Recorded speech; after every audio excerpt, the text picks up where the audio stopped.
The only thing that we're interested in is putting money in your wallet.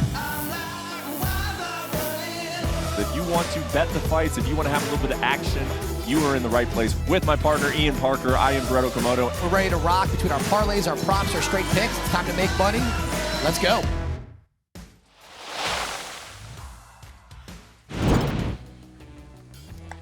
After a very memorable stop in London, England, the UFC is back on U.S. soil this Saturday with a UFC Fight Night in San Antonio, Texas. It is a good one at 135 pounds. Marlon Cheeto Vera taking on Cory Sandhagen in the main event. Very much looking forward to that. Hello, everybody. I am Brett Okamoto alongside, as always, Ian Parker to break down all things gambling MMA.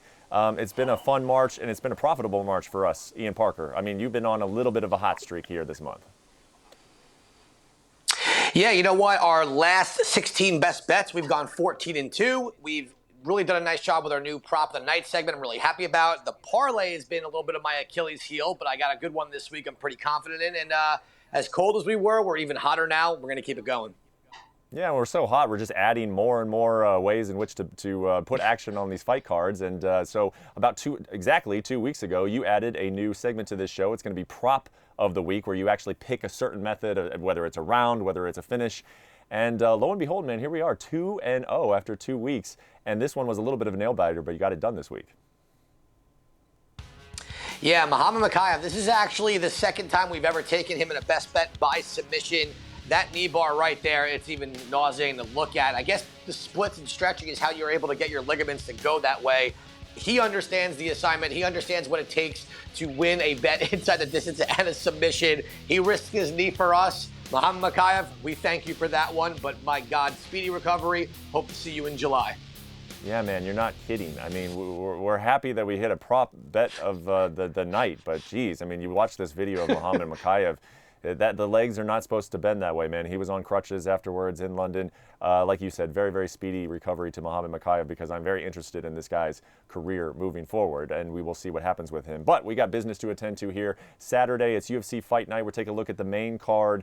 Again, this weekend, we are going down to Texas. I am not going to be there. Ian will not be there. I am going to be in Vegas. He is in Florida. We're gearing up for UFC 287 here in a couple weeks. But the UFC, the Octagon, is down in San Antonio. And again, man, absolutely fire bantamweight fight between Marlon Cheeto Vera and Cory Sandhagen, man. This one is so important for the division. I think with the way the division is going right now with Sterling and Cejudo, I think a lot of the spotlight is on them. We already sort of know who the next contender is going to be in Sean O'Malley. But do not sleep on this fight. It has really big impact on the division itself. And let's get into that main event.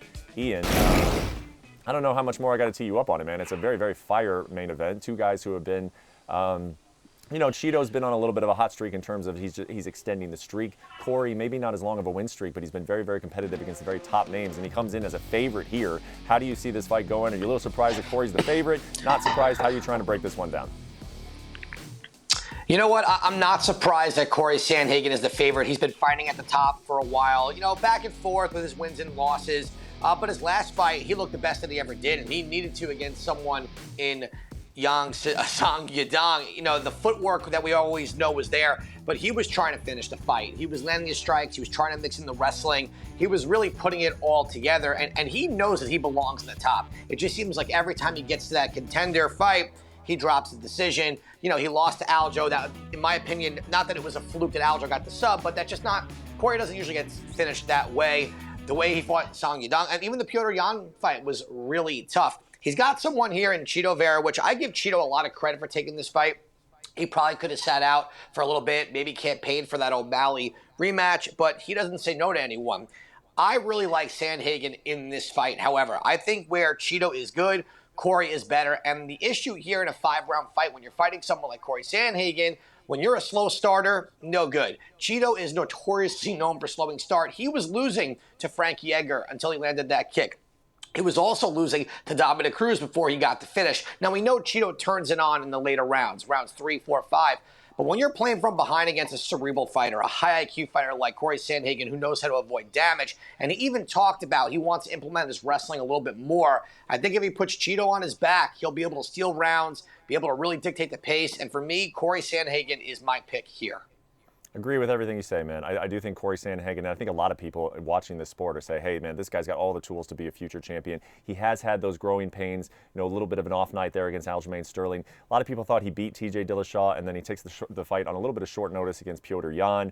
Petr Yan, that was when he was firing on all cylinders. So you can kind of understand the losses that this guy has taken. I do want to say, though, about Chito Vera, this kind of sounds like a square thing to say, Ian. This doesn't sound like something that a pro bettor says, but you get those feelings sometimes, right, where I don't want to bet against this guy. And right now, Chito Vera is that guy for me. I don't want to bet against him. You see the history that he's had in his most recent fights, the lines that he has, and he is taking care of business as not even that big of a favorite. And he does it when he's behind on the scorecards. He gives away a little bit of ground, but this guy is just so dangerous, and the timing is so precise. And when he hurts guys, he knows how to put them away.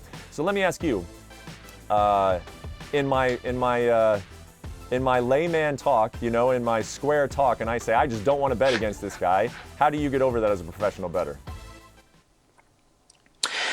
For me, if you look at those fights that he had, the one against Davey Grant, that fight was 1-1. He was losing to Frankie Edgar. He was losing to Dominic Cruz. So Cory Sandhagen has to capitalize, in those fights. And against someone, even with Rob Font, I think he dropped round 1. But look, Chito's one of my favorite fighters to watch because he's almost nearly impossible to finish. And he is going to fight to that bell. He is going to go for the kill. He is constantly thinking, processing, downloading that information. During that fight with Dominic Cruz, you kept seeing Dominic dip his head. His coach told him that, and then he landed that kick, and it was a beautiful finish. However, he still was losing in the first 2 rounds of that fight. And with Frankie Edgar, he was being out-wrestled. So, to your point, Chito is dangerous all 5 rounds. He's never not. But I just think Cory is too smart to get caught up in those type of situations. He studies tape. He studies his opponents. And Cory just fights very safe. And he even said in this one, I'm not going to be so focused on the finish. The win is what's important here. And that's what has me really thinking this is going to be Cory Sandhagen's fight to win. Yeah, pretty smart, pretty unpredictable guy. And, we mentioned that we're 2-0 on the prop bet, and we might as well just go ahead and bring it in because your prop bet is the main event. So where are we going with the prop bet, which is, again, 2-0 so far and undefeated since it joined the show?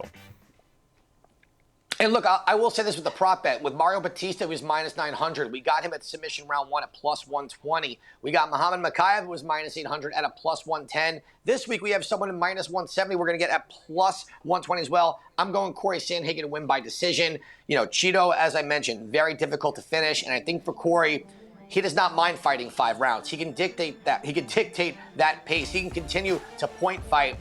And it's hard to not have an exciting fight with Chito Vera. But Vera really doesn't throw a ton of volume. Cory does. And I think he gets it done. Now, there are a lot of fun ways in this fight that a finish can happen potentially. I've seen a lot of people go for Chito to win by sub. And I've also heard people thinking that Cory Sandhagen can take the back of Chito. Listen, those are fun. If you're up a lot of money and you want to throw a little sprinkle on that, I'm all for it. However, I'm playing this as if it's our only play of the night, which it won't be. Don't worry. There's no way I can only bet one fight. But I like him, Cory Sandhagen, to win by decision. Yeah, it's a fun one. Like you said, these guys are so talented that this fight could end in a variety of ways. But if you like, the Sandhagen by decision at that plus odds, and we're on a roll, we're on a hot streak. So go ahead and grab the Cory Sandhagen at decision. Let's move to the co-main event. It's a bantamweight fight, but in the females weight class, it's Holly Holm taking on Yana Santos, formerly known as Yana Kunitskaya. Holly coming in as a favorite. She just signed a new 6-fight deal. We just found out. She's telling her hometown newspaper down there in Albuquerque she's got a new 6-fight deal. She's still eyeing that title. She's out for about a year. She had a surgery on an injury, which she was really not disclosed the nature of it. How do we feel about her as a minus 240 favorite here? At minus 240, look, she deserves to be the favorite here. Yana Santos has not really had a good showing in quite some time, and she is as predictable as a fighter as they come. She's going to clinch. She's going to push you against the cage. She's going to stall and try to dirty box. However, against Holly Holm, this is why I think Holm took this fight. Stylistically, it is perfect for her. Holly Holm is known for her lateral movement, in and out boxing, kickboxing, and she's gotten a little bit too in love with the clinch, and I'm a little nervous about it against someone in Santos, who is a good clinch fighter. However, we're also fighting in a big cage. Big cage favors people that love the lateral movement, love to really push the pace. And for me, if you're going to bet Holly Holm, you do it by decision, or you put her in a parlay, because at 2-1, you know how I am, Brett. I'm a little bit more conservative. I don't like going over that minus 200 number. And if there's one thing we know when it comes to Holly Holm, how she wins, Most of the time, I think outside of the Ronda fight in a very long time, it's been by decision. She's going to take this contract seriously. She just wants to get the win. It's not going to be a barn burner. This is not going to be the most exciting fight. But I think Holly by decision is the way to go here. Yeah, I agree with all of that. And I mean, maybe you see a Holly head kick and you say, hey, you know, I got a little greedy. I went for the decision. But I think in order to lower those odds, yeah, and for all the reasons you just said, and the mindset, you know, she's coming off of that layoff, off of a little bit of an injury, just needs to get a win, man. She is ranked number 3 in that division. She has the big name. She's not that far away from a title fight. Go in, get the win. Don't take too many risks. I do think that there's a good reason to take Holly by decision if you like the Holly Holm side of this fight. Okay, let's go through the rest of your main card picks for this Saturday card in San Antonio, Texas. Now, this fight is going to be a barn burner. Nate Landauer versus Austin Lingo. Look, with Austin Lingo, all of his fights in the UFC have gone all 3 rounds. And with Nate, as exciting as he is, his only wins, 3 of them as well, have gone in the 3rd round. But his 2 losses have been by flying knee in the 1st. So as long as he doesn't get hit by Lingo with a flying knee, this fight's going over 1.5 rounds. Andrew Lee and Macy Barber. This is a different type of bet, Brett. This fight is to be won by unanimous decision. It does not matter who it is that wins, just that it has to end by unanimous decision. I love Manel Kape against Alex Perez at that number. And Chidi Ujugani, I definitely butchered that one. If he can keep this fight standing, he's going to win this fight. We saw Duraev get very tired in that last one, failed at the grapple against Joaquin Buckley, threw in the towel. Give me Chidi at those numbers. How can you not pronounce Enju Kawani well enough? You've been watching this sport long enough to know Enju Kawani. Yeah. I got too excited. So moving on to the let's just rapid fire through the rest of the prelim picks for UFC Fight Night. Let's do it. Give me Tucker Lutz. Now, minus 280, a little too high. He will be in our parlay. I'm going the underdog here at Alexander. I'm also going Preston Parsons over the veteran in Giles. Giles does not do well when someone pressures him. That is literally Preston's nickname. Give me CJ Vergara inside the distance against Daniel Lasorda, who has literally been finished inside in all of his UFC fights. I'm going under 2.5 rounds between Ogden and Torres. We're also going to go Salvador against Altamirano. And last but not least, give me Vital at plus 105 over Haley Cowan. That flying knee she won against Ramon Pascual was very impressive. I think she could do it here again. All right, there you go. So there are your picks for every single fight on the card. You mentioned it, man. The parlay has been a little bit the Achilles heel of this show thus far, but that is going to turn around in a big way. We might as well go ahead and turn it around this week. Where are we going for the Parker's parlay? Let's start off with, I'm going to go over 2.5 rounds with the main event. I think this fight's going all 5, so at 2.5, let's get a little safe play there. I'm going to go Holly Holm. This is where I will take her at minus 240. That lateral movement, that in and out striking, really the only place that Santos threatens is holding her against the cage. I don't think that's going to happen. I think Tucker Lutz is absolutely going to run through his opponent. And CJ Vergara, this is an opportunity to bounce back, get a really dominant win against a guy who has been finished in all of his UFC fights. All right, there you go. So this is going to break a little bit of a slow streak with the parlays. Where are we going with what's been hot for us, and that is the best bets? Yeah, you know what? 4-1 last week. Was really happy about that. I want to go back to the sweeps. Let's go Cory Sandhagen minus 170. I am going to go with Holly Holm by decision. I think she wins, and I don't see her getting the finish. Landauer and Lingo over 1.5 rounds. All of Landwehr's wins in the 3rd round. Lingo, whether win or lose, has gone to the last bell. Manel Kape against Alex Perez. I'm actually shocked he's only minus 175. I thought he was going to be minus 250. Perez is dangerous, but has not fought well, has had trouble making weight. And Manel Kape has really seemed to find his way here. And last but not least, give me Chitty Chitty Bang Bang at minus 155. Duraev is going to try and wrestle. We already know this, and Chitty's got pretty decent takedown defense. He's also, I believe, a brown belt Brazilian Jiu-Jitsu. Duraev spends way too much time trying to get takedowns. He's not a good gas tank. Chidi is a sniper. I think he gets it done at minus 155. I can feel the confidence, man. It must be the 14-2 run that you're on, but I just feel like Ian knows something we don't about the best bets this week, man. I could just feel it. You know that you're going to get that sweep in San Antonio, so might as well keep that energy going with a long shot parlay. Get us a little bit of a big payout here. Where are we going with the long shot? Now, I will say last week, the only one we missed out on was Jake Hadley by submission. A lot of you took him inside the distance, so people that did do it that way and hit the long shot, kudos to you.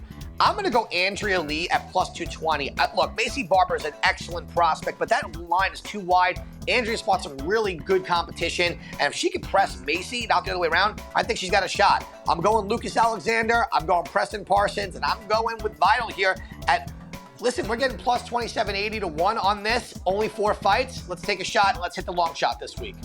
Not too bad, not too shabby at all. So there is the long shot, there's your parlay, there's your best bets. Man, we're hot right now, so go ahead and ride with us. Thank you for always riding with us. It had a slow start to the year. It has turned around in a big way, and we're looking to stay hot at UFC Fight Night in San Antonio. It is a heck of a main event like we talked about. Enjoy the fight. Hopefully we win you some money and come right back here every week, Thursday, Friday during pay-per-view weeks, and we will give you all of the big gambling advice you're looking for. Until then, enjoy the weekend.